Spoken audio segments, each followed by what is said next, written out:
Hey guys, Chris and Michael here from Boxing Brothers Online Coaching. Today's video is a special request from our good friend Southpaw Jack, aka Small Pants. So Small Pants, Southpaw Jack has asked us, can we make a video on how to land punches to the body? Okay, so we're going to cover a whole broad range of topics regarding going to the body. First thing we thought we'd cover first is throwing with caution.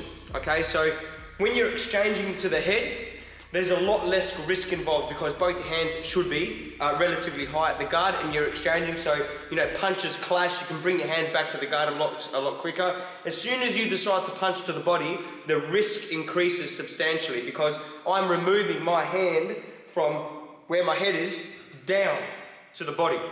So if Michael and I are now exchanging and we're trading punches to the head and one of us decides to go to the body and Michael goes to the head, the likeliness of me getting clipped is a lot higher. So whenever you go to the body, you want to be calculated. You want to be very selective when and how you go to the body because you're exposing your head a lot more when you go to the body than what you are when you're going to the head. Okay?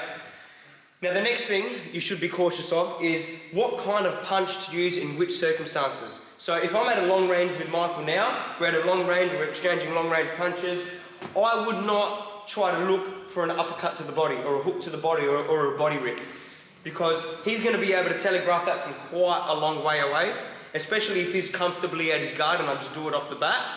I would look to be throwing straight punches to his body because I can retreat from those kinds of punches and the likeliness of me landing them is higher because I'm aiming that shot down the middle and I'm getting underneath his shots. When I'm at a mid or shorter range, that's when I've got the opportunity to throw the body rips and the uppercuts to the body. Okay, because I'm a little bit closer, I can retreat back to my guard a lot more efficiently. Another thing you might want to keep in mind is when you throw to the body, you don't want to just randomly throw to the body. You don't want to be in front of them. I can see Michael looking at me. If I look at his body and he sees me looking at his body, I've just given away the fact that I want to throw to the body. So before you go for a body shot, don't look at the body. Keep your eyes up. Don't give away that you want to throw that body shot by looking at it. So if I'm looking at Michael now, I'll keep my eyes up, I'll try to be as inconspicuous as I can, I won't make any eye contact with his body, and then I'll try to execute that punch to his body without giving away any cues whatsoever. So don't look at the body before you want to throw, because I see a lot of people doing that, and then the person responds accordingly because they saw them looking at their body before they threw.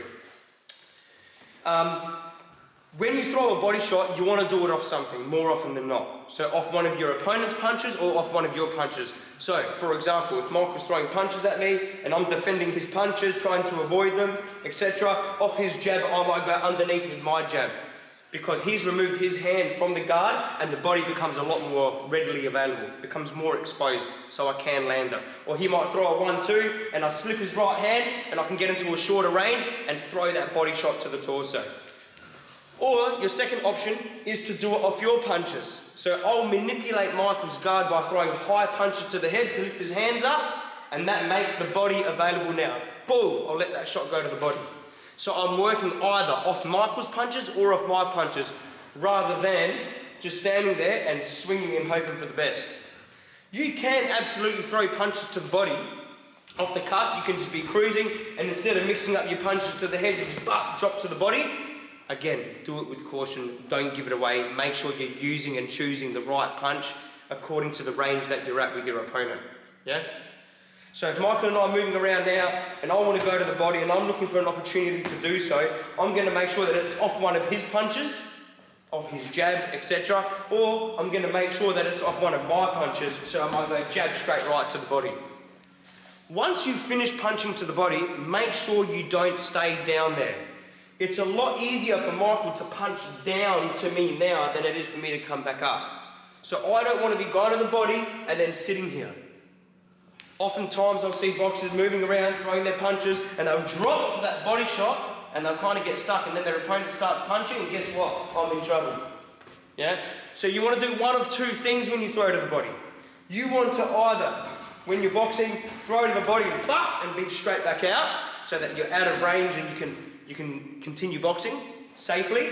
Or if you throw to the body, you want to throw to the body and immediately follow it up with more punches, so that you're eliminating any kind of vulnerability to post body punches, okay? Rather than throwing to the body and staying there and being vulnerable to that counter attack. Furthermore, you also want to see how your opponent is responding to your body shots. So if I'm moving with Michael now and every time I go to the body, he sees that as low-hanging fruit and an easy opportunity to throw punches and cash in, then I want to be even more cautious how I throw to the body and use that against him.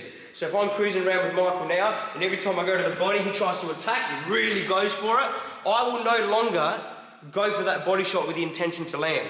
I'll throw that body shot as an opportunity to bait, and again with caution.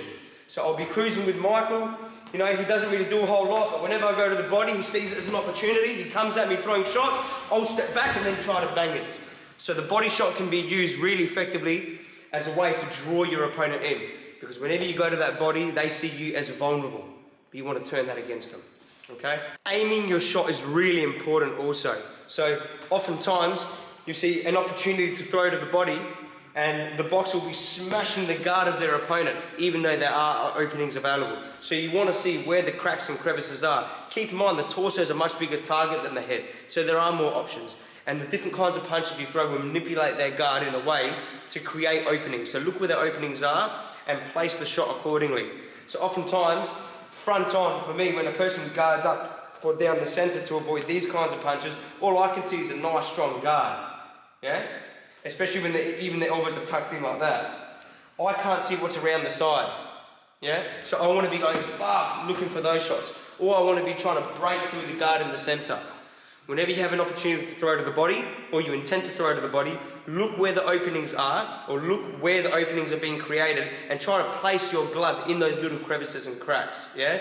So it might mean that you need to position your glove in a certain way, you know, vertically, so it fits around the side. Or even down the middle, you might be turning your fist in with your palm facing down and it's not quite squeezing through, but throwing it a little bit more like a martial arts shot with a vertical fist might be slipping through the center and landing that shot, and so forth and so forth, or ripping underneath the elbow to try to get right underneath that guard.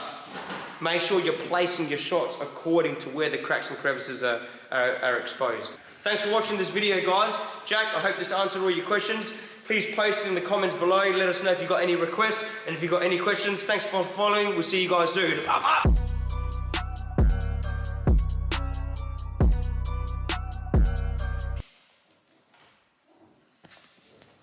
Hairs everywhere, man.